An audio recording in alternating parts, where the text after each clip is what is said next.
Hey, how's it going? This is Technical Tim here, and I want to thank everyone so much who's been liking all my videos and subscribing to the channel. If you haven't subscribed to the channel already, I'd appreciate it if you did.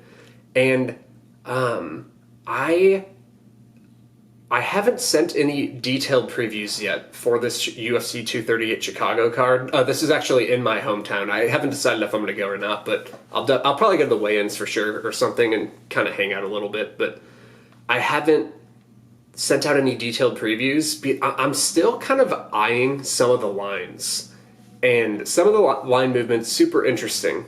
So I'm kind of keeping quiet on some of my leans.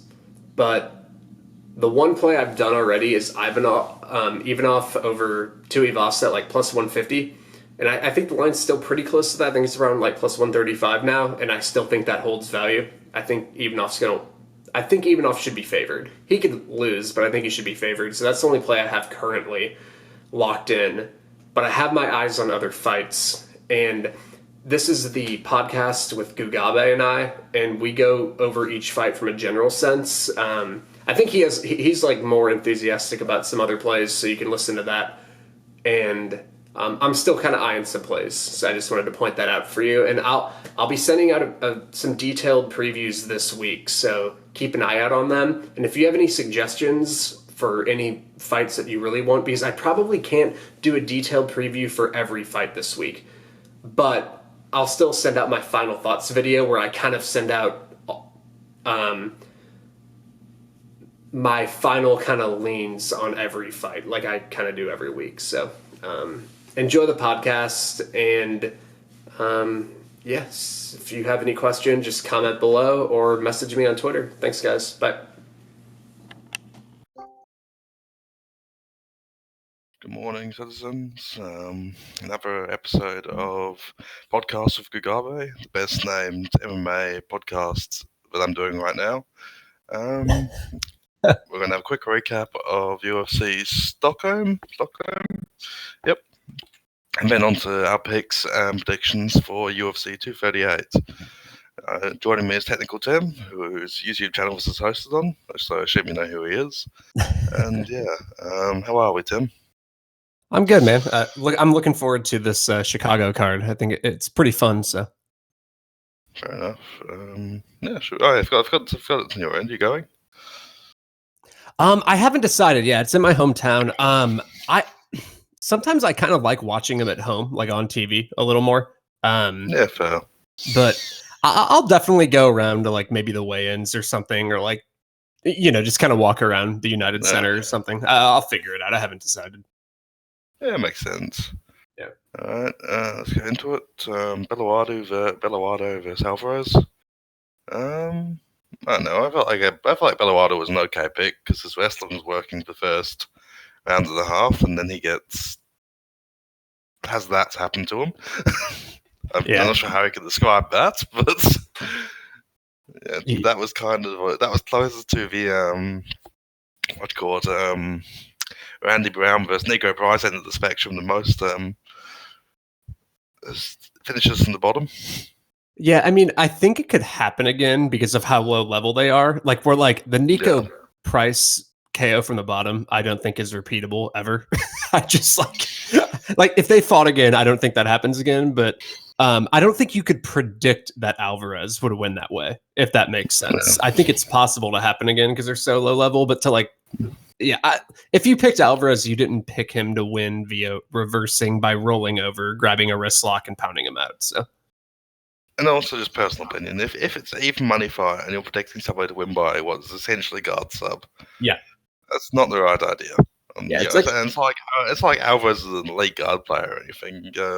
Bellato was succeeding in keeping him down for most of the fight. Yeah, they're both not. They're both kind of regional talents, so it is what it is. Yeah, close grindy fight, and that happened. Yeah. Clark versus Stosic. Go ahead. My immediate thoughts is Stosic's takedown defense actually worked a bit better, but when it comes down to it, Stosic just doesn't believe in throwing strikes. It's just going to hamstring his UFC career. Yeah, Pretty much. He had good hips, and I kind of thought that from the get go. I think he did a lot better as far as positional cage wrestling goes, as far as them just like whoever gets the dominant position on the cage, like turning the person into the cage. I thought he did pretty good there, but yeah, he just doesn't throw enough. That's pretty much it. And I think even though the fight ended up being close, I think it's more so because Stosic did well at the end of a couple rounds. Because if you look at like minute per minute, Clark probably won 12 minutes of the fight. So Yeah, I'd agree with that. And it was even round two. Like, yeah, Stojic had to take down some ground and pound, but it wasn't like he dominated the end of round two. yeah, and he was losing the first few minutes of that round, and then he got pretty much. I thought he lost pretty decisively in round 3, and then even in round 1, he kind of just like landed a big shot towards the end of the round, and I thought Clark was kind of winning that round too. But yeah. We both made decent money on that one, didn't we? But yeah, good times. I thought Clark especially at plus 150 was easy money. Yeah, I'd cap him at like. Good plus spot. I think he wins at like 6 out of 10. Like I'd cap him like maybe minus 150 or something. So yeah, makes sense. All right, what's next? We have Santana versus Maleki. Santana looked like she was kind of beating the shit out of her till she randomly fell over into mount and got subbed off it. But I know I have no strong opinions about this one. Yeah, like, I feel like Santana has more potential than Maleki, put it that way. Yeah, she's like pretty athletic, I feel. But I mean, I'm completely bullshitting right now. I didn't really watch much of the fight. I watched some of it, but I didn't like pay attention from an analyst point of view. Santana was just kind of mauling her with athleticism for 6 minutes, and he got taken down, mounted straight up, and yeah, that happens. Wasn't really a great moment, but it worked out pretty well. Camacho versus Hine. I feel like Camacho versus Hine was pretty much the best pick of the night, just because, like, I mean, obviously Mikani could be, but Camacho never really looked in trouble at all. Yeah. I wasn't expecting a finish, but when it came down to it, he was always going to double Hine's strikes. And even if there wasn't a finish, he was going to win a clear decision because of it. It's the best. Go on. I was also surprised by Camacho landed, 17 body kicks? Yeah. Hine just seemed completely incapable of adjusting to that body kick. Yeah. He's always vulnerable to the body, but usually, like, I haven't really seen someone go crazy with body kicks on him. But Camacho usually throws punch, like he'll throw that body kick, but that was a good game plan by their team to kind of. I think it's a good way to keep him, a good buffer to keep him from brawling by kind of just throwing a body kick instead of getting in like hand exchanges all the time and focusing on straight punches instead. But yeah, I think this was the best pick in the sense that like it was probably the easiest. It probably hits the most often, but I think it was like not the best pick because I thought it was kind of obvious. I know it's easy to say that in hindsight, but like you said, the strike total all you had to really do is look at fight metric. You didn't really need to tape this fight. I don't know. Yeah. I know. I just felt it was obvious, but still, yeah. Well, he was still minus 120 when they closed, and yeah, he should have been true minus 200 odd. Yeah. Santos versus Stevie Ray. Stevie Ray proving himself to be mediocre again. I felt like a bet on Santos was a bit awkward because of the age layoff, Nervy now, yada yada yada. But nice KO. That was a really nice KO. It almost looked like weird the way Ray kind of fell. Yeah. Yeah, nice KO. I felt it was hard to bet Santos pre-fight because he was a big favourite with age, massive layoff, and I think being at Nervy now is a bit concerning these days just because of the general vibe. Yeah, I kind of had the same ideas. I thought he was probably going to win, but I thought there was enough question marks to not throw on a minus 210 or whatever. So I kind of just figured I'll just kind of stay away and watch what happens. Yeah, that's fair. Evanger versus Landsberg.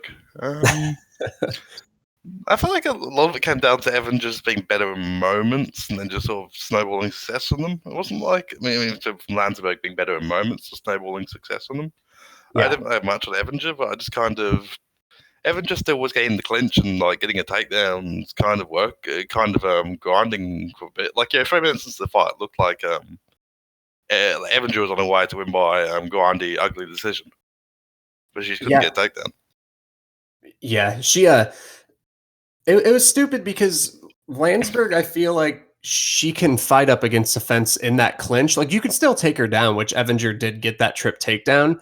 But I felt like she should have just tried to like diversify the takedowns a little more, like shoot a double leg in open space because she can do that. But she kind of just seemed so set on going up against that clinch and getting a takedown from there. And Landsberg kind of just was like defending, I feel, and would land some strikes. And yeah, it was weird. And then Evander just fell off on top at round 2. Whenever she could have probably like if that's like a I don't know if that's like Aspen Ladd, your favorite fighter, or just like anyone, I feel like a lot of people could have capitalized there and made Landsberg pay, I guess is what I'm saying. But at the same time, like Evander did look super declined, and she's really bad off her back. Yeah, awful of her back. Even with that top position sort of falling off, I still she didn't even need to really capitalize that hard. If she just kind of just stayed to the side, get the base going, and just focus on not falling off her back, she would have been fine as well. Yeah, it was weird. It like because it ended up being very one-sided. I mean, I think some of the judges scored at 30-26, which was totally fine. And like Evander, obviously, like it's. You wouldn't want to pick her going forward, but I do feel like like that could have been tied, going into the third round, and then she just fell off the back. Like you said, it was kind of moments that turned into dominant rounds for Landsberg, like her taking advantage of it. So, but Landsberg fought well. I mean, she kind of did what she had to do. So, good win for her. Yeah, she's still pretty good. It's just a matter of big thing for me was I just felt like. Yes, it was dominant, but I don't necessarily think it would be repeatable. That it would have been repeated that dominantly, consistently, just because a lot of it was based on just Landsberg coming off well from a few big moments, a few big reversals, and a few big, even that elbow where it's all split. Evander's face was kind of I think how repeatable was that?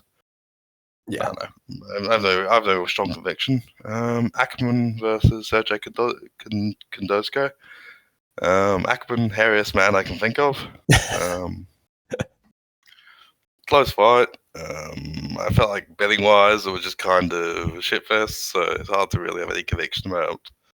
Yeah, I threw a small play on Ackerman. Like I just thought the only thing I could see on tape is I thought he was a better wrestler, and I kind of think that played out a little bit. And I thought the feet would just be kind of close, and I thought Ackerman was decent in the pocket. But I thought it was a close fight, but I thought Sergey won. Like I gave him 2-1, but he kind of won round 2 and 3 via like a big strike towards the end of the round. Yeah. So, I thought like Ackerman was probably value, but at the same time, it was kind of just a shit show pre-fight anyway. But also live betting in this one, it's crazy. You get Sergey at he was like plus 300 in the round 3. Like you only won round 3 in the last 30 seconds, but.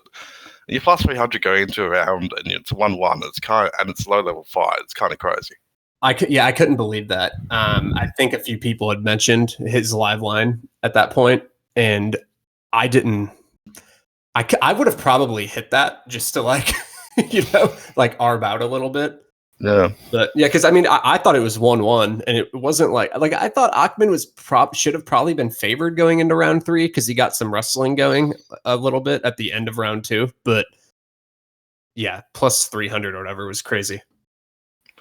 Particularly contrast it with the next fight, so Tamer versus Joe. Like that one, Tamer was still minus 200. It started at the end of round 2 when he was up 2 rounds, which was nuts.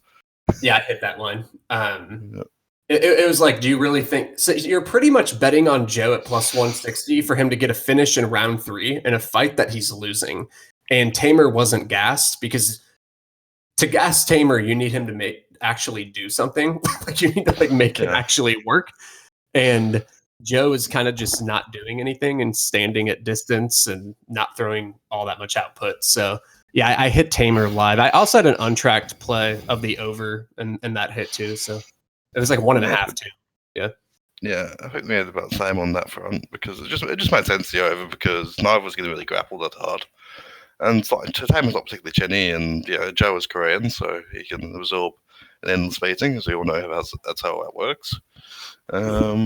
Joe, just surprised how little he did in the end. Like, I don't know, he just kind of didn't seem that interested in making stuff happen. Yeah, pretty much. But I guess, Octagon judges mainly. Gyagos versus Hadjovic, also a very good pick because it's plus 170 at certain points, and Hadjovic could not stop the takedown. And Gyagos even now struck him once he'd established a takedown threat. Yeah, that double leg was there all day. Gyagos did a good job on the feet early too. He kind of just like he was moving really unorthodoxly. I feel like in an unorthodox way and keeping his head off the center line. I felt, and so Hadzovic could never really get any striking going.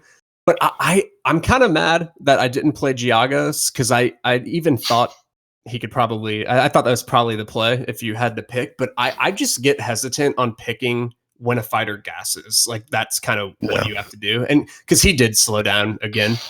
Maybe not as bad as his last fight, but that just gets dicey because like it's not even skill anymore. It's like when's he gonna gas, and it just kind of makes it difficult. I feel. I also felt like the gassing a bit overblown because Mizuto was a lot more proficient at just like being a tough motherfucker and continuing to move, while Hadjovic tends to just kind of corpse a lot more off his back. That's true. Yeah, Hadzovic does kind of lay on his back more, and I feel like so you're not exerting as much energy if you're Gyagos. So yeah, if someone kind of did you play Gyagos? Yeah. Oh, nice. Yeah. So, I mean, yeah, that's probably a good read. I didn't really think of that. I feel going into that fight. So good pick by you. Yep. So I'm a grappler with limited cardio. I know if the person underneath me is actually giving me like much time to pace myself, I can go forever. But if they're scrambling around like an idiot, I just can't do it. Yeah, you can't maintain that. Yeah, for sure. Amir Khani versus Fishgold. Honestly, I felt like this was a bit closer than I thought it was going to be. Like Fishgold didn't gas quite as hard as I expected, and I was expecting Amir Khani's striking to really be like a tier ahead, where it didn't really seem to be playing out that way. Yeah, like honestly, like I'm not trying to sound cool. I didn't even look at the striking in this matchup because I just figured it was going to go on the floor at some point. And I like what I thought about the striking. I mean, I paid attention to it, but I didn't go focus on it too much. I kind of figured it would be like Fishgold kind of enthusiastically going after some strikes, and then Amir Khani would maybe land like a precision strike. But I thought Amir Khani doesn't always exchange. I feel like he kind of just stays away, and it's really him just waiting to eventually get a takedown. Like he'll throw strikes at the time, but I feel like he's not trying to like outscore you, and he doesn't let you really land all that much either. So I just thought it was going to turn into a grappling contest, which it did. And Amir Khani was like after you and I talked, I think last week, I went and taped, and the wrestling discrepancy was enormous. I saw on tape, and that was the main reason why I picked him, because he was just going to be the top man all day. And he got him with. Did he get him with an anaconda? Was that what he got him with? Or? Yeah, anaconda. I couldn't remember. It was kind of Fishgold being lazy after the guillotine. I just felt like I was kind of about Anaconda because like he didn't really win the first round till the end till that takedown 2 minutes in. Yeah, the second round, the similar sort of thing. I was expecting a dominant performance, and he got a nice finish, but like. Yeah, I don't know. It didn't feel like he was completely posterizing Fishgold. It seemed like that was also Fishgold's cardio did last longer. I thought it would. Yeah, because I mean, there wasn't really much of a pace going either, because even the striking exchanges, not much was happening. But I think Amir Khani actually fought really smart. I like that 2-minute wrestling mentality of where you just keep the first half of the round kind of close, and then you go for it with like 2 minutes left because it gives you enough time to differentiate yourself on the scorecard, but it also doesn't burn you out, and it kind of just it's just really good from a round winning perspective. And I think you should just focus the first few minutes on not getting blown out type of thing, which is what I feel like Amir Khani was just being smart, because he shot the takedowns at the exact same time in both rounds. And I felt like that was probably part of his strategy. I could be looking into it a little bit too much, but it seemed, I don't know. I thought he fought really smart.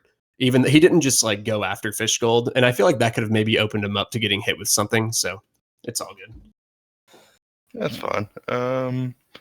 Yeah. Manuel versus Cage. Hopefully Manuel has woken up to retire. I think he did retire. Yeah, he did. Oh, did he? Did he? Okay. I don't know. Again, I just felt like Cage kind of called him a head kick. I think Cage probably wins that more often than not, but I don't think we got enough to fight playing out to really conclusively say either way. Yeah, that's pretty much my same thoughts. I still kind of like. I thought Rakic was still probably justified at the odds, even pre-fight, but it's hard to know after an outcome like that. But it kind of hit the win condition in the sense I just thought Rakic was Rakic. I can't fucking say his name. I just thought he was athletic enough to maybe land something big and just like a blitz or something. And I just didn't. I don't know. I think he's actually pretty tough, and I just thought he would land at some point, and I trusted his chin more, which is why I thought the odds were fine. But like taking a shot at Manu KO or something, I don't think it was a bad play. It happened quick. What's my thing on the chin is just like I thought Manuel's chin was getting a bit too much shit. Like, he's not great. But I feel like he was sort of normal light heavyweight chin, and like getting head kicked like that kills anybody. So it's hard to really pull any major conclusions out of it, in my opinion. Yeah, I don't think that was a chin issue. I was more so thinking maybe his chin wasn't as good as Rakic before the fight. Yeah. Like the knockout was just kind of a huge knockout. I feel like that knocks out anybody, so I don't really discredit Manuel's chin for that. So, but that was a crazy knockout. I mean, that was fucking brutal. Yeah, that was fucked. Yeah. Anthony Smith moving on through the ages for domination. I'm very sad I didn't pick out my boy Anthony Smith because Anthony Smith is my boy after the Smith fight. Yeah. I don't know. It looked like Gus looked kind of disinterested. Gus dropped 2 rounds with inactivity. This guy came back in the 3rd round, looked good, then tried to counter a takedown with a judo throw. Got choked out in the 4th. So I don't know, that was interesting. That was a very light heavyweight fight. I feel like from betting point of view, it's hard to say with any conviction who was the value side. I guess Anthony Smith because Gus didn't look interested, but on the other hand, I felt like Gus kind of pivoted and had like turned the corner when Smith randomly took advantage of a judo throw foul. So, I don't know, strange times. Yeah, I mean, I feel bad because I feel a lot of people like Smith. I ended up not staying away from this fight. It's funny. We should just play your hunches from now on. Anyone listening should just play the Gugabe hunch on Anthony Smith. Yeah. But yeah, it was just kind of like I do think Smith looked a lot better than usual. I will say that. Like I think he's better. I used to not rate him very highly at all. But I think his ability to kind of I feel like Gus was a little uncomfortable throwing hands, and I think Smith was pressuring him and kind of like threatening with enough to where Gus was getting scared, I feel, and just like hesitant. But also, like when Gus finally did just let his hands go, he was landing pretty clean. So I think it was like a combination of Gus not looking good, but I do think Smith is a little better than I originally thought. But I also do think that submission was super. People are gonna get mad at this, but I thought it was given to him. Like, I mean, you do not if Gus just stuck to his double leg like he always does, he's not gonna get his back taken like that. And when you throw a judo throw, it just created a stupid scramble. It didn't even create a scramble. It just gave Smith the back, and he just limp armed out. I think I can't remember the full exchange, but I remember he kind of limp armed out and just took the back. And so I feel like the submission was kind of given to him, but at the same time, he kept the fight close, Smith, and he just took advantage of a dumb mistake. And sometimes you just have to do that as a fighter. So I don't know. That's kind of my take on it. But Smith didn't look as hittable as usual. But I mean, he's tough though. Like Smith is tough, and he just goes for it and will stay in a fight. So I personally felt it was more down to Gus just looking a bit bad. Gus, I thought it was more Gus looking off and Smith looking great. I was very happy with my overplays because, like, I felt like the overs there were pretty free money. If it wasn't for the random meme sub, it probably would have gone distance, in my opinion. Yeah, pretty much. And yeah, just decent spot. I made decent money off the overs. And yeah, it's a good, I think it's a profitable card for both of us. So Yeah. it's good times. So Yes. we're on to UFC 238, I guess. Yeah. Chukagian versus Calderwood. I have no strong conviction. I'm kind of leaning Calderwood because I've seen her win an aggressive fight. I've seen her winning a semi-impressive fight more recently. But again, no strong conviction. I'm actually thinking about playing Calderwood. I haven't decided. I kind of just started taping the fight today, and I feel like she moves forward a lot whenever she strikes, and Chokagian doesn't go against kickers all that often. And when she does, like, I mean, she pretty much had an even kickboxing fight with Bernardo. You know Bernardo, that like jujitsu girl Yep, who's not very yep, good. banana. Um, and Bernardo is able just to land those little like low kicks and kind of like mid body kicks by just spamming them out. And I feel like Calderwood will do that. And I feel like Calderwood could have some success in the clinch. And I just feel like their output's pretty similar, but Calderwood actually throws a little more, like 1.5 more strikes per minute. And she's usually the aggressor. And I feel like it will probably be a close fight, but I just think because all those and the fact that she kind of gets takedowns a lot, it's almost like Michelle Watterson-esque, where Calderwood like isn't a good wrestler at all, but she just somehow takes everybody down by like catching kicks or like using the clinch and bullying them over. So I just think she has some advantages here on tape. I'm going to look a little more into it, but I think I might end up playing her, but I haven't really decided. So I think a concern is that people sort of overrate Calderwood's grappling improvements off the agreed. Lipsky and Faria fights. Like the Faria was just kind of a main WMA guard sub. Yeah. And Lipsky, I feel like it was more Lipsky being bad at jiu-jitsu than it was really Calderwood showing a level up in her jiu-jitsu skills. Yeah. It's like thinking that Molly McCann or something has good jiu-jitsu after the last Cachoeira performance. No, it's just Cachoeira is fucking terrible. You're 100% correct there, and like I agree, her grappling's overrated, but Chokagian has never landed a takedown in the UFC, and the only time she even ever attempted them was against Aldana, and they were really bad. So I feel like if anyone does get top position here, it will probably be Calderwood. So like I'm just saying, like she could have that grappling point winning. It's more likely she wins it, I feel, than Chokagian. And Chokagian, like she will throw up like arm bars, and I could see like I think she's a brown belt on the floor, and like she threw up like a triangle against Bernardo and an arm bar against somebody else. It might have been like Carmouche or something.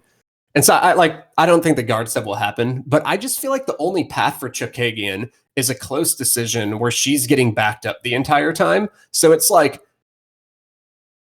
I feel like worst case scenario, if you're on Calderwood, is it's going to be like a decision that's kind of at the implied odds already, if that makes sense. So, but I think she does a lot more from just a round winning perspective, and she throws a little more to where she might be a play. But it's still a women's MMA mostly striking fight, so it's not something I would suggest going heavy on either way. Yeah, I'd agree. I definitely agree with that. Yeah. I kind of lean Calderwood, but I have like no strong conviction there. Yeah. So Wineland versus Popov. The line here confuses me. Popov's best wins are in WLF. WLF is maybe a D-tier regional promotion. Yeah. Like I don't think people understand how bad WLF is. Honestly, I've done my tape from there before. They produce some decent fighters because of Chinese steroids, because it's essentially the premier Chinese promotion. But WLF is just bad. Yeah. And yeah, Eddie Wineland is still like, his last fight he got horribly robbed against Alejandro Perez, who was a top 20 bantamweight, which is, I think this is a significant step down from top 20 bantamweight to a man who hasn't even beaten RFA or LFA competition. Like Gugabe Popov was in like Tuesday Night Contender. I'd be struggling to make him a favorite against like Tuesday Night Contender talent. But the main issue here, I think, is the Eduardo fight shows that if you put Wineland up against a good striking specialist, Wineland will neglect to do MMA things. Yes. Like, I mean, if it turned, Popov just beating him in a pure kickboxing match because Popov is training out Tiger Muay Thai, and Wineland doesn't really proactively do takedowns, definitely on the table. Yeah. Yeah, I find Popov should just be outclassed here, really. Yeah, I taped this like a week and a half ago, like, so it's not completely fresh in my head, but I generally remember everything. And it's pretty much what you said. It's like I don't understand the line, but then it does concern me because it almost reminds me of Alves Staropoli, where it's like if Wineland had more depth to his game, like, and Alves kind of doesn't, I'd be more willing to like throw heavy on Wineland, like actual like legit heavy. But because he doesn't really force takedowns or anything, it's probably just going to be a kickboxing match, and that's something that Popov could probably compete at fine. You know, like I'm not saying like he's going to dominate Wineland there. I'm just saying he's probably not in over his head, and that's kind of what happened with Alves Staropoli. It's like Alves, and well, Alves was also like not doing much, but he kind of just like accepts that kickboxing match, that close like tit for tat kickboxing match, and so that kind of just worries me a little bit. But as far as like raw tape, like Popov doesn't look that good, but he does have like a decent low kick. But I don't know. I'm probably gonna like tape a little more, but it's interesting. I just wish Wineland fucking like shot takedowns or something, because then he would dominate. Yeah, the way I say this, it's like minus 200 as is, but Wineland should be minus 200 as is. But if he was like consistent takedown dude or consistent like takedown threat, he'd go up to like minus 400. Because at the end of the day, Popov is taking a gigantic step up. True. What do you think of Popov as like a striker when you were watching him? I'm just kind of forgetting. I'm gonna have to go read, but Standard Muay Thai. I don't think he's not an incredible talent at Muay Thai, but he's not bad. And he's at Tiger Muay Thai, which is a legit gym. Big for striking. Decent power. Even then, I think Wineland's still, he has dropped rounds, had some iffy spots against mediocre Chinese nobodies, which is always a concern. He's very big in his gogoplatas. 2 subs by gogoplata, which is I saw those. Which maybe a gogoplatas like Eddie Wineland. I'd be happy if I'd be interested if he did. I'm always a big fan of the gogoplata, but. Yeah, I just think it's just hard to have any confidence somebody taking that big a step up, and it's like Popov has shown elite striking. He's shown competence, but it's not like he's a kickboxing world champion or anything like that right now. Yeah, I do think there's some Thai fights of him, like Thai kickboxing fights online. I think I found a couple. Like they weren't like super high level or anything. It was just kind of like your standard fights, I feel. Yep. But yeah, like, and the thing is, I watched his fights, and it's important to point out that not only is that organization that he's been fighting in not good, but everyone's like 2-2 that he's fighting. Like everyone's kind of just like low amount of fights with like 500 records, or even no fights at all. And he got knocked out by a guy who was 15-4. I think it was like another Russian. I couldn't find that fight though, but yeah. So yeah, like, I mean, you can't play Popov here because it's just, you can't, like, if you're playing anyone, I feel play Wineland, you just can't play Popov. Because I mean, maybe he shows up and he's competitive and fine, and maybe he wins a close decision, but he just is too unproven to be playing. So,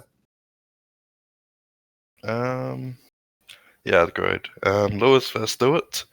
I can see Darren Stewart just Derek Lewising this situation. To be frank, Darren Stewart is very Derek Lewis. Yeah. Bevan Lewis, probably high volume, better skill kickboxer. If Bevan Lewis had much of a history of shooting takedowns, I'd be a bit more confident in him, because Lewis Stewart off his back is just a mess. But on the other hand, Stewart does have god power for middleweights. I think Stewart legitimately is one of the hardest hitting middleweights. And Lewis isn't the most durable. A. B isn't the most defensively sound. So I feel like Lewis has to stay safe 15 minutes to win this. Yeah, I think it's kind of a thing. He also slows down a little bit. Like Lewis noticeably slowed down against Hall, and Hall wasn't even pushing that much of a pace. And Stewart will walk you down. Like he'll just like Luke. I feel like Stewart's tough, and he'll kind of just walk you down and throw big shots. I feel like if you play Stewart, I might like. I think his KO line is probably pretty good whenever that comes out, because he will be out volumed most likely.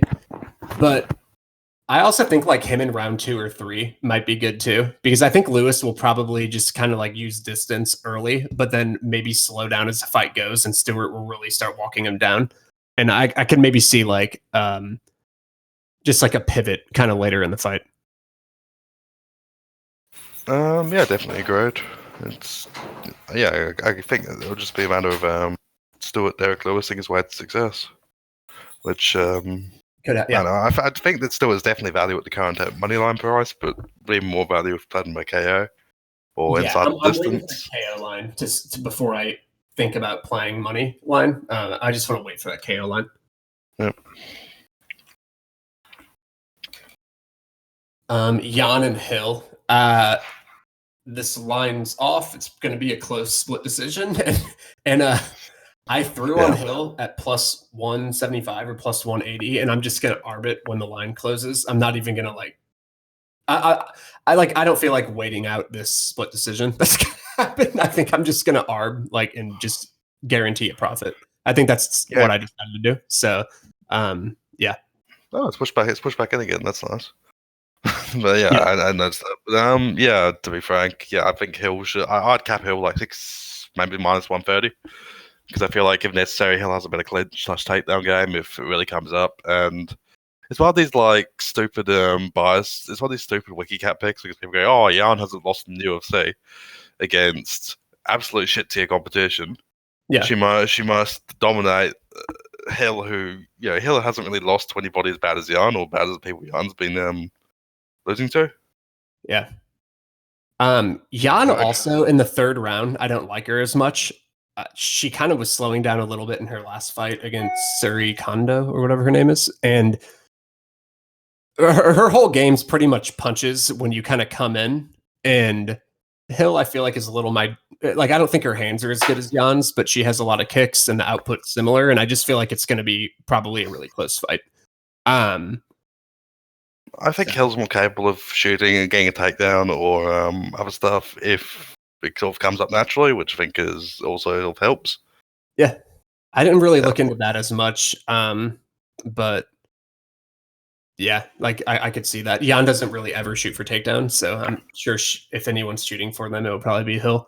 But I think it will mostly come down to like the striking, and I just feel like I don't know, if they fight for 15 minutes, don't you think the numbers will probably be pretty similar? Like overall, it's going to be like about who lands more like later in the rounds. I feel like that's all this fight's going to come down to. Also, a fight like this could definitely, I could pretty much just say just a random robbery or something. Just decide to like somebody more. And I think Hill could benefit because people usually score kicks higher than they do punches, but who knows? Yeah, I plan on just arbing, so I don't have to even deal with this. But I can't bet Jan at like minus. She's coming down a little bit, which was very predictable. When Hill was up plus 180 or something yesterday, I was like, what the fuck? Like, this is not going to stay here. So I'm the same. I had no strong conviction on either side, but just thought about it. I'm like, this is a 50-50. Why the fuck is Hill 2.8? Yeah.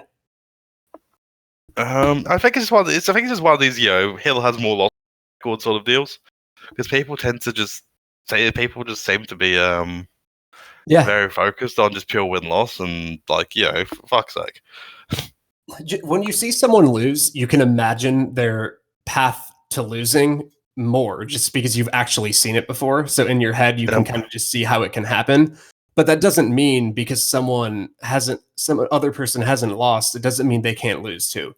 And I feel like people do that all the time. And I feel like that's why the books and the public on an undefeated regional fighter who comes in Yep. like that. Who's that guy who just got destroyed by Walt Harris? I can't remember. Sergey Spivak. Yeah, like that guy. It was like, dude, yeah, I know Harris has lost many times, but he's fighting like Fabricio Verdum. If Fabricio Verdum fought Spivak, he would finish him in the first round too. So, yeah, I mean, it's just kind of human nature. Like, if you haven't seen it, sometimes it's harder for you to imagine how it will go down. Yeah, I definitely agree with that. Yeah, just sort of lazy tapping, I guess, a lot of time. It's just not how stats work. Yeah, pretty much. So what's next? We have Kovalkiewicz Lamas and versus Goss. Keita. Tapology has Lamas Keita. I'm happy going Kovalkiewicz Grasso, as I have no strong opinion. We can do whatever you want. I don't care. All right. Let's discuss Artem Lobov versus Darren Elkins. All right, let's go Kovalkiewicz Grasso. I very similar fights. Yeah, it's like a close fight. This one's probably lined a little more correctly. I'm not going to play this fight. I think it'll just be a close kickboxing match. I tend to think Kovalkiewicz will win, but she didn't look great against Watterson. But Watterson's weird. So yeah, it's kind of makes you if Kovalkiewicz rocks up, I think she should be a bigger favorite. But Kovalkiewicz has just not been rocking out lately. So yeah, do you want to put that much faith in her at the moment? Yeah, it's like I forgive her for the Andrade fight. It's like that's totally understandable, and I mean, she's just gonna lose to Andrade anyway, even if she doesn't get knocked into another planet. And then against, but the thing is, Watterson's weird. Like Watterson just will like throw judo throws that shouldn't work, and they just do every time. So it's hard for me to like gauge exactly where Kovalkiewicz is at because against Herrig, she looked pretty decent. The volume's kind of pretty close here. So, I also noticed Grasso kind of struggles if you pressure a lot, and we know Kovalkiewicz likes to do that.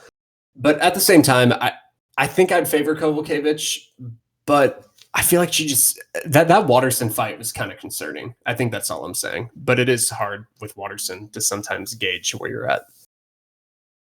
Yeah, definitely great on that front. I'm not particularly confident in Kovalkiewicz, but I feel like if she does rock up, she probably wins this fairly easily. But on the other hand, who knows if she can rock up?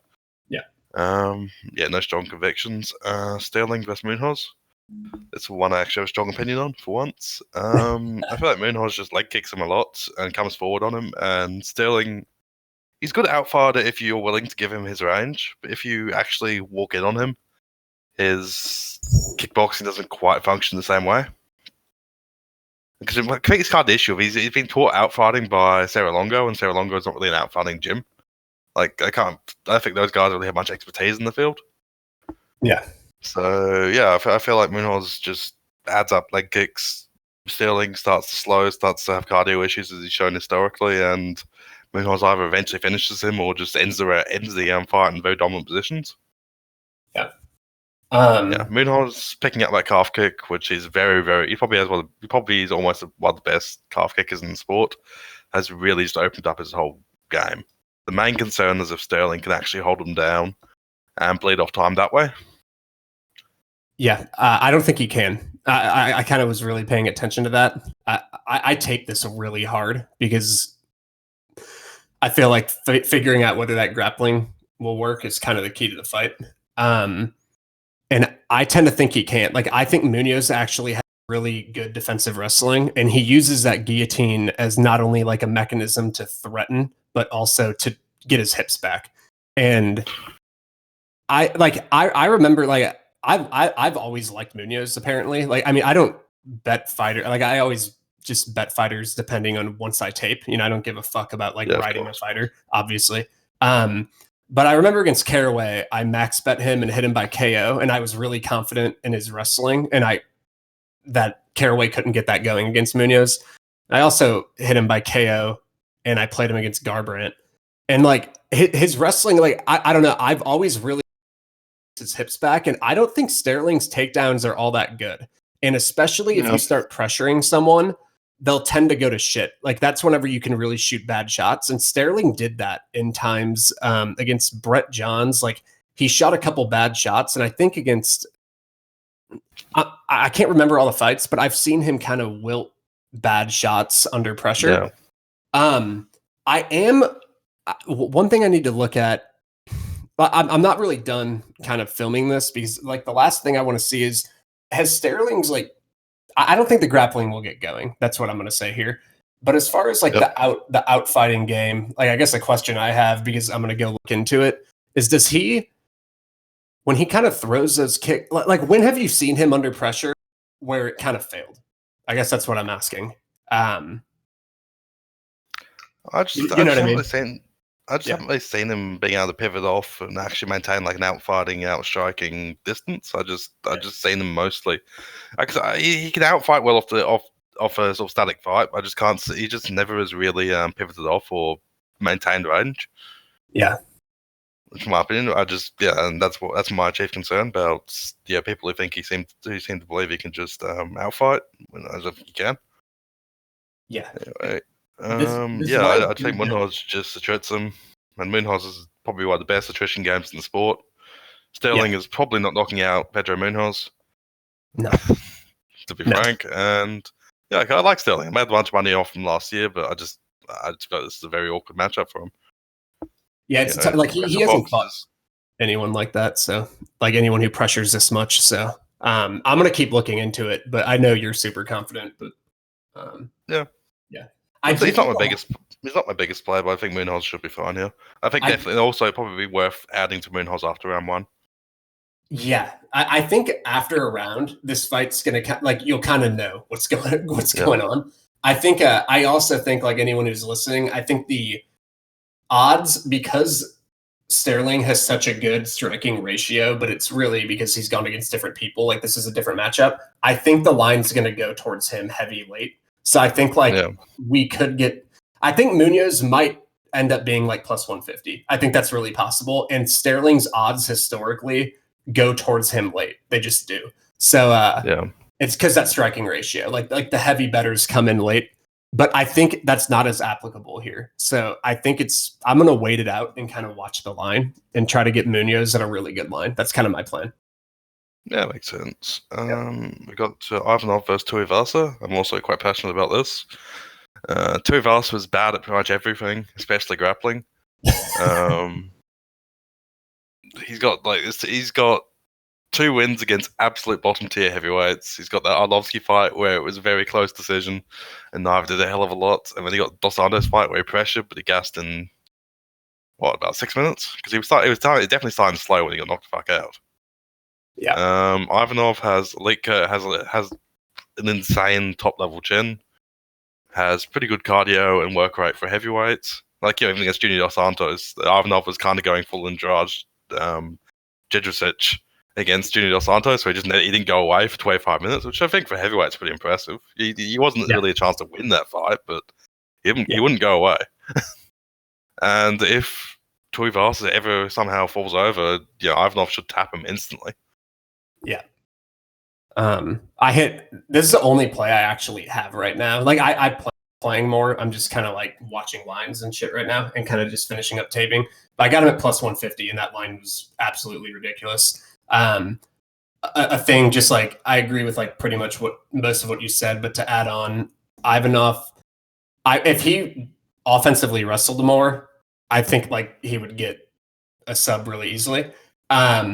But Tuivasa, like he doesn't always offense Ivanov, but Tuivasa is kind of forward a lot, and he'll clinch up against the cage. And I've seen Ivanov in a World Series of Fighting toss people with judo throws that would work here. And he's got a legit top game. Like he'll tap him immediately, in my opinion. And another thing is Tuivasa charges forward a lot, and Rothwell was kind of the last one to really walk Ivanov down. And Ivanov did better in that fight after I watched it. Like I played Rothwell in that fight, and I still thought he won, but he was landing a lot of left-hand counters, and I think he's going to knock out Tuivasa. That's like kind of my prediction. I think Tuivasa has no defense at all. He's just kind of like he kind of just walks you down and throws big shots and kind of tries to bully you. And Andre didn't like he hasn't fought anyone good, and Yeah. really, and then until JDS, like I mean, he had some success kind of just bullying JDS, and then JDS ended up catching him because he came rushing in like an idiot. And then I also think Andre just doesn't have power, so he wasn't able to capitalize, but he was busting Tuivasa up. And I think Ivanov has underrated power. Like if you watch some of his, Yeah, it definitely does. yeah, he can. It's just he fought JDS and he couldn't land, and then he fought like a really tough Rothwell. So like historically durable Rothwell. So I Yeah. think he's going to knock Tuivasa out. I think he's just going to keep marching in, and Ivanov is super accurate. No, it's the left hand. Sorry, he's a southpaw, and Tuivasa's orthodox, and that's why also I think that left hand will open. And there's no defense from Tuivasa, and I think he's going to get knocked out. I pretty much think it's either Tuivasa sprints out like an idiot and maybe hurts Ivanov early, Yeah. or Ivanov just eventually wins because he's better. That's what I think is going to happen. Yeah, agreed. I think Tuivasa's semi-dangerous for 5 minutes, but just Tuivasa's gas tank is gone. As I keep saying, Tuivasa's closest thing to a coach in Tuivasa's life seems to be Tyson Pedro, which is not somebody you want to getting strategic advice off. Yeah. As much as I love our boy Tyson Pedro, he's made me a lot of money over the years. How long was Tyson Pedro? Didn't he like his knee absolutely exploded last fight? That's a pity. Yeah, I think so. I feel like he's fighting more often because he's good money.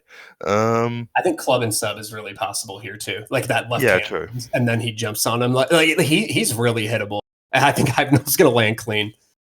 Yeah, pretty much. Tuivasa's always been there to be hit. He's just kind of pressure. He just kind of throws in volume pressures, and I think Ivanov can sit there, can absorb it because Ivanov has a legitimate elite chin in my opinion. Yeah. Ivanov should be favored here by like minus 150 in my opinion. Let's just see Tuivasa. His main path victory is either like random quick knockout or getting a decision for like good work in the first 5 minutes, but he's just cardio and he's just bad. Yeah. And Tuivasa isn't that durable. He's been knocked out 3 times in his combat sports career. Yeah, that's what I noticed too. Like I just think the durability for Ivanov, and I think Ivanov's gonna land clean, and he's tough as fuck. I think Ivanov has an elite chin. Tuivasa has no heavyweight chin.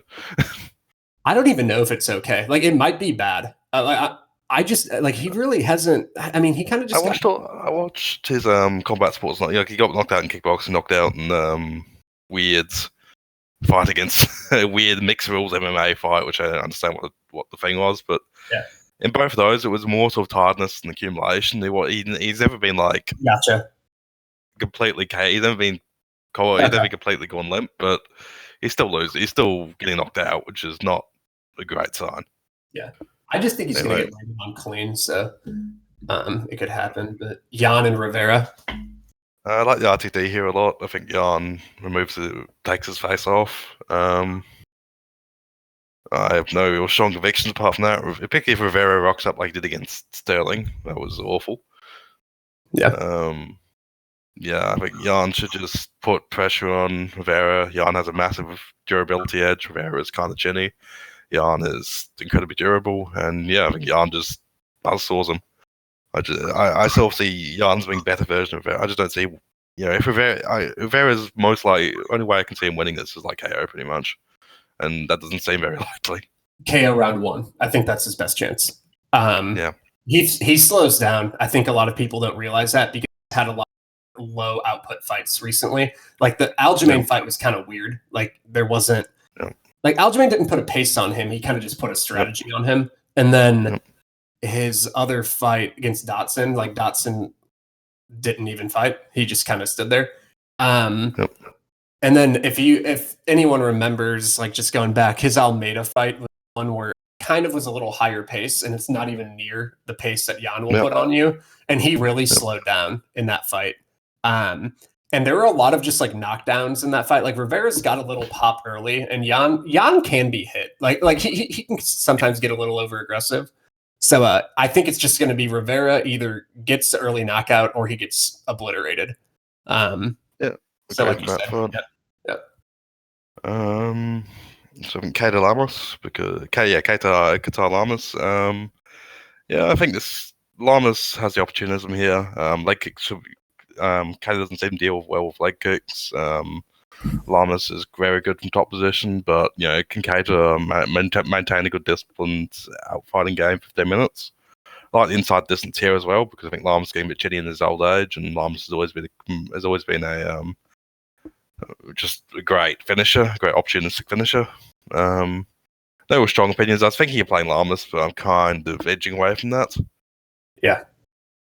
Lamas is one of my boys, but no particular conviction here. I think Cater's been a bit overrated by certain people because I think he caught Philly in just a bad time for Philly. Philly just doesn't rock up sometimes. Yeah. And you have any strong opinions? No, I don't. It's kind of tough because one thing that I have like a lot of thoughts on this fight, so I won't go like too much into it. But essentially, I think there's just a little question mark on like I do think Cater's better on the feet. Like I think people think Lamas has a shot there, but I don't think he has like the power in his leg kicks or the output to really win a solely striking battle. So I think he kind of has to get it done with grappling. Like I think he could like have a little success on the feet, but I think eventually the straight punching of Cater will fuck him up, and he's a little chinny. But Lamas, one thing that I noticed is like I think he has to get it done with grappling, and I think if you're betting Cater, it's kind of a little scary because he hasn't really gone against all that many good wrestlers. And what I've seen from him is his kind of like first layer takedown defense looks pretty good. But I did look at an old fight of his, and he kind of got like tired in the third round and was kind of getting out grappled in the third round and kind of got put on his back. And he's got really good like disengaged takedown defense, kind of like what Max Holloway did to Lamas. So I could see him like sprawling and brawling fine. But a thing that he does, and this is kind of when Lamas is the better scrambler. Like there's no doubt in my mind that if they kind of just started going on the floor, Lamas would win. And Cater settled up against the cage against Fishgold too. And I just feel like because he tends to settle, and he does in other fights too, that's when a scrambling opportunity can happen, when like chain wrestling can start happen. And I could see Lamas maybe getting him down and start winning that way. So that's what I think. I think it's grappler versus striker here. And I think it's kind of like, it's hard to know exactly because that fight was a long time ago with Cater. So he might have, but out of any wrestling, like your takedown defense, your first layer takedown defense can be heavily improved in a few years, but scrambling usually isn't, like, like chain type of wrestling. And I doubt it improved to the point of where it was then to where Lamas is now, because Lamas is a legit scrambler. I mean, he out-scrambled Elkins even, and Elkins is good there. So, I've got some time pressures coming up, but just quickly, I think Kate Lamas won to watch, but I have no strong conviction at this point. Suarez should Death by Snooze to answer off, to be perfectly honest. Yeah. Do we have to really bask in that fight, do we? No. I think Valentina also, like, she should win, but she's not worth that big. I mean, that line's stupid. I like the overs and Shevchenko high because it's just people think Shevchenko is some glorious finisher when she just isn't. Yeah. So let's put aside the two massive women's MMA favourites. Nobody cares. Yeah. Cerrone versus Ferguson. I think the winner of the first round wins this fight. Yeah. Depends if Ferguson adjusts to come out hard in the first. I think he'll run with it. But on the other hand, Cerrone, I did this research for the Iaquinta fight. Cerrone, when he wins the first round, is like 16-0 in UFC. Yeah. Yeah, it's such an obvious pivot for him. Mm-hmm. So once he starts taking over, he's just incredible at that. And Ferguson can start quite slow. Yeah. The one time Ferguson kind of started off a little fast was against Pettis, and I feel like if he comes out quick, like you said, that was the same. That's funny. I literally wrote that down. I think it's all about whether or not Ferguson comes out hard early. Because if he does, I think he wins. But that's an interesting stat you had. I didn't know that. I think you mentioned it before, but comfortable Ferguson, comfortable Cerrone is just very hard to deal with. And once Cerrone's really ticking over, and I could see Ferguson, if Ferguson starts slightly giving Cerrone space to start ticking over, which I think he's fucked in a 3-rounder. Maybe over 5 rounds, Ferguson could pull it back, but it's just, Cerrone, when he is really feeling it, is just one of the best in the UFC history, in my opinion. Yeah. You know, he just has a very strong positive feedback loops in his game. Alternate, and I don't necessarily think Ferguson's the type of boxer necessarily who was giving Cerrone problems. I think this is a coin flip, really. Yeah. I think I'm actually annoyed they made this fight because I really like both guys. Yeah, I think Cerrone was value at the early line. I'm probably not going to bet it like where the current line stands, but I think Cerrone was value. Like he opened at like plus 60 or even higher, and I think that was kind of value. But I'm just going to live bet this. That's kind of what I thought. I want to see that first round. Cerrone by KO would not surprise me either. I was looking at the ITD, but it's like minus 150 doesn't seem right because it's only 3 rounds, and these two are both very durable once they actually get outside the first round. Goes the distance is plus 110. I might look into. I'm curious what the Cerrone decision will be. I could see that being like plus 500, which could be a decent spot. And also agree that it's actually a good point that I think Cerrone's a better finisher or better following up on hurt people than most of everybody else Ferguson's fought. Because even against Pettis, Ferguson kind of escaped using some meme rolling shit, which is not really ideal. Yeah. Like, I had a bunch of Pettis inside the distance at plus 900, and that was up in the great bet because you knew Pettis was going to hurt Ferguson at least once. Yeah, he was going to land at one point. The odds on Pettis Ferguson were crazy. Like Pettis was like plus 300, and like the Pettis ITD was like plus 1100 or something, and I was just like, what the fuck? Yeah. Pettis hits. Pettis is not what he was, but he does hit very hard. He's an elite finisher, and Ferguson's definitely there to be hit. It's funny because I would favor Ferguson almost over anyone like in the division, and then like. So I never really thought about the Cerrone matchup until it got made, and I was like, "Fuck!" Like at first I was like, "Oh, Ferguson." Then the more I thought, Cerrone's fucking tough, man. If he Cerrone once he gets comfortable is fucking great. Yeah, he's amazing. No. But then Moraes and Cejudo.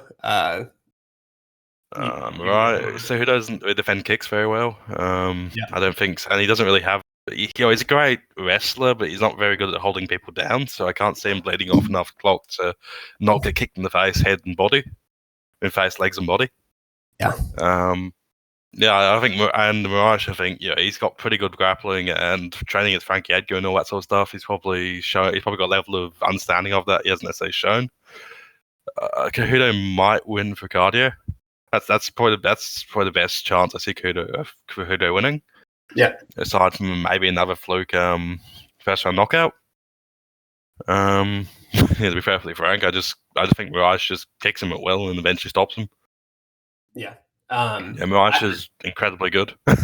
I am a little worried about Moraes as far as a round winner. I don't think he's the best round winner. I originally targeted this fight as a max bet for Moraes a long time ago, and then the more I taped, I still think he's going to win. But I do think sometimes he kind of just like I could see Cejudo just using like his speed and kind of cardio to kind of stay out of striking range at times and kind of keep it like an uneventful fight on the feet. But I do think he'll get kicked hard. And then the wrestling is kind of tough to know. I don't think anyone can know for sure whether Cejudo will get takedowns or not. Like I think he could probably get some takedowns for sure. I can see him getting takedowns, but getting like large top time, I just don't see him having. He doesn't hold people down that well. He's more of a lay in your guard type of guy. That's what he does. And like he tries to just stay chest to chest. And I feel like I don't know, I feel like Marlon like being like an elite bantamweight is probably better than just being laid down the whole time. Yeah. And Mighty Mouse has always been susceptible to kind of being laid on at times. Like Tim Elliott's done it. Dominic Cruz did it for like 5 rounds to him. And Dominic Cruz doesn't even have good top control. So it's like, I see the paths for Cejudo, but I think it's just most likely Marlon just kind of lands that leg kick a lot. And Cejudo has that kind of like karate stance, and I think that will open up that lead leg to get chewed up on. So, but like I don't think it was as big of a lock as I had thought after I taped, just because Marlon he only throws like 3.5. They both throw like 3.5 strikes per minute, So yeah, but a large part of that, like Moraes has had 2 decisions in the UFC and 3 essentially instant knockouts. Yeah, And Sunsao and Dodson are very good at getting low volume. true. Especially that's a good point. Yeah. Yeah, Sunsao and Dodson are elite, like low volume, boring fighters. It's what they do. Dotson's just hard to hit. No, that's a good point. Like, because I mean, he threw like 40 something strikes there in those fights, and like it makes sense. Both those guys are kind of hard to really get offense going on. So I think, Yeah. And they spend a lot of time on the outside, that sort of stuff. yeah, no, I got you. No, that was a good. I didn't think about that, so that was a good point. But yeah, because obviously there were 2 splits, but yeah, let's just look at the Sunsao and Mirash's records. How many split decisions are there? true. John Dodson and Rafael Sunsao both just cultivate split decisions. It's just how they prefer winning fights. Yeah. Because I mean, No. John Dodson has 3 split decisions in the last 6 fights. Yeah. And yeah, 3 split decisions in the last 6 fights, and yeah, even the first Mighty Mouse fight was close. Like, yeah, he at least half of his decisions essentially are splits, and the Sunset was about the same. Yeah, I think I'm gonna go back and watch some of his older fights to kind of like look at his volume a little more, because I could see like Cejudo's tough. Like I don't think Cejudo's just gonna die. Like he could, but I feel like Cejudo will hang around for a couple rounds. So I just want to like see Moraes' kind of ability as just what his volume's kind of like, because now that you said that, it's like Dotson and Sunsao are just like miraculously hard to hit. Yeah. So no, that's a good point. Like I really just didn't think about that. But yeah, you have to contextualize that, in my opinion. And yeah, also, like, sure. I do think if it goes to the decision, Kudo will be quite live, but just because I just struggle to see Kudo going to the decision without showing new wrinkles. Yeah. Yeah. I just think if Kudo just does what Kudo usually does, he probably gets stopped at some point. I think that the later it goes, Kudo will have more advantage, which is partly due to cardio, and partly due to the fact I think Kudo to go deep will have to have changed something. Like if Marlon comes out right away with really heavy leg kicks, just like and batters him in the first few minutes, it'll probably set up a finish like in the second round. I feel like, and it will kind of just take away some of that movement from Cejudo, because he kind of just like moves around with that karate stance, and I don't know. Like Cejudo's tough. I just don't. Yeah, like I feel like Marlon will kind of just take him out with those leg kicks. That's kind of the main thing I saw. But I wonder if he'll come out with a different stance, though, because he does it. Like I've seen him change the fight, so I wonder if he will. I don't know. Yeah, but I pretty much agree. Unfortunately, I've run out of time, so That's fun. Yeah, nice to be on the podcast. Always good time. yeah. We got UFC somewhere. Korean Zombie versus Moicano. In like 2 weeks. 2 weeks after this. Yeah, good times. What's your most confident pick of the card? This one. Ivanov, especially at the dog odds. He's my favorite pick. Yeah, same. Pick it. I got like plus 160. Oh, it's bounced back a little bit. Which is interesting. That's the only one I have so far, and then I'm kind of looking any other ones. But yeah, cool. I'll put this up, and thanks, man. I know you have to get going, so. Yep, all good. See you, mate. Everyone. Cool, but.